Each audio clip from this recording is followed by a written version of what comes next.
thing of beauty, light yet strong, craft made, detail you get in things that are made in craft, something you don't get with mass-produced things made for consumption. Maybe made with slave labour. This was a thing of beauty. He carried a seamless robe. It would blow in the breeze when it was made. But there was no breeze that day.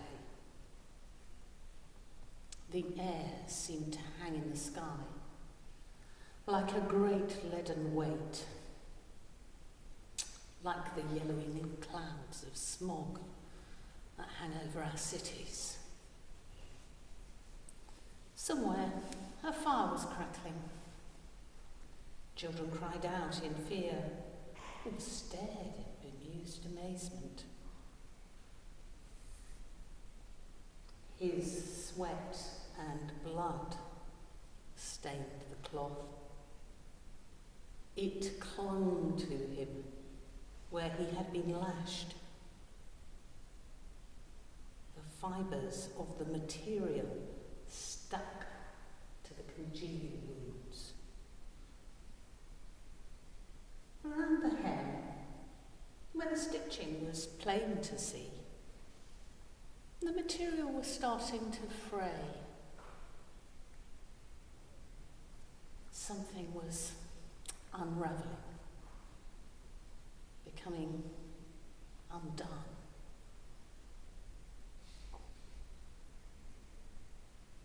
And on another day, in another crowd, one would reach out to touch his hem, not to admire its beauty or measure the quality of the cloth, but to come as close as one could to touching the man. And even in a crowd, with hundreds jostling around, clamouring for attention,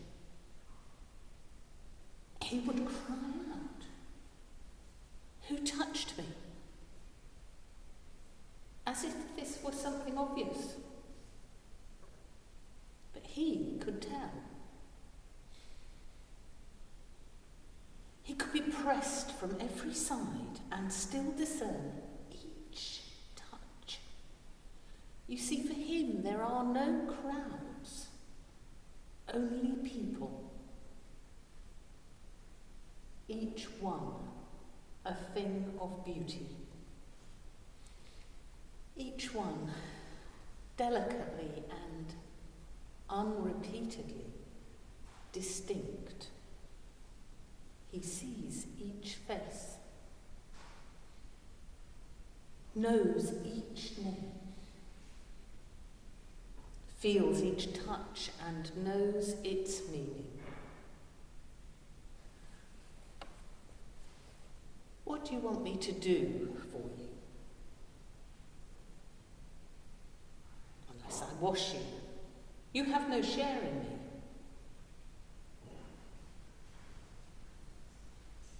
Soon there will be rough hands upon him, uncomprehending and uncaring. And if it wasn't so lovely, they would have torn it from him. But it was too costly, too comely. Suddenly, they were gentle. This thing could make you a pound or two. Keep them warm, spruce them up. Give them something to brag about. They rolled it carefully over his head. They gave this robe a dignity that they didn't give him. For he was a thing despised and rejected. It stung as the cloth pulled on those wounds, and then they held it up, smiling, triumphant. And he was left naked. And now they did not look away. They exposed him, they smirked at him, and they held him to the beam of the cross, ready to secure him. And when he was nailed there, and when he had been lifted up, and when the final cycle of the struggle towards dying had commenced, they crouched at the foot of the cross and spun the dice, gambling for who would take it. This seamless robe, this last uncovering. And he carried the seamless purposes of God. That was what he was carrying at that moment. Though exhaustion and terror and the raw, uncomplicated torment of dying meant that he did not need to know he was carrying it. He just had to do it. He had arrived at a point where there were no choices left, except the one to utter words of gentle forgiveness to those who ducked and dealt. For they too were being woven into the tapestry of God's story. A seamless purpose. His birth. His life. The slow unfolding of vocation. The chill awakening of baptism. The pleading in the garden for another way. And now this, his dying, all part of an unfolding hope. And a glory that was present in the heart of God before the world was made.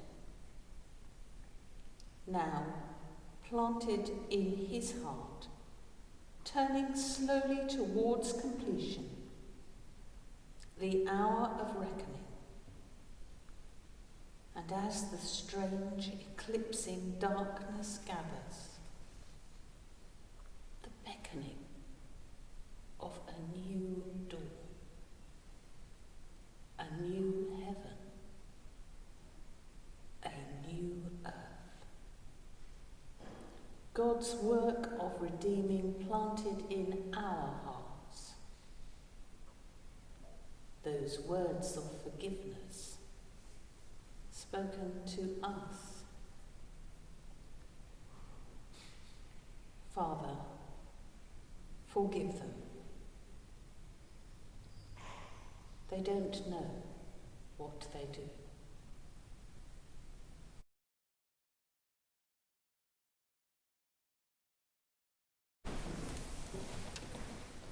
Hear the gospel of our Lord Jesus Christ according to John. Glory to you, O Lord. Jesus was troubled in spirit and declared, "Very truly, I tell you, one of you will betray me." The disciples looked at one another, uncertain of whom he was speaking. One of the disciples, the one whom Jesus loved, was reclining next to him. Simon Peter therefore motioned to him to ask Jesus of whom he was speaking. So while reclining next to Jesus, he asked him, "Lord, who is it?" Jesus answered, "It is the one to whom I give this piece of bread when I have dipped it in the dish." So when he had dipped the piece of bread, he gave it to Judas, son of Simon Iscariot. After he received the piece of bread, Satan entered into him. Jesus said to him, "Do quickly what you are going to do." Now no one at the table knew why he said this to him, Some thought that because Judas had the common purse, Jesus was telling him, buy what we need for the festival, or that he should give something to the poor. So after receiving the piece of bread, he immediately went out. And it was night. When he had gone out, Jesus said, now the Son of Man has been glorified, and God has been glorified in him. If God has been glorified in him, God will also glorify him in himself and will glorify him at once. This is the gospel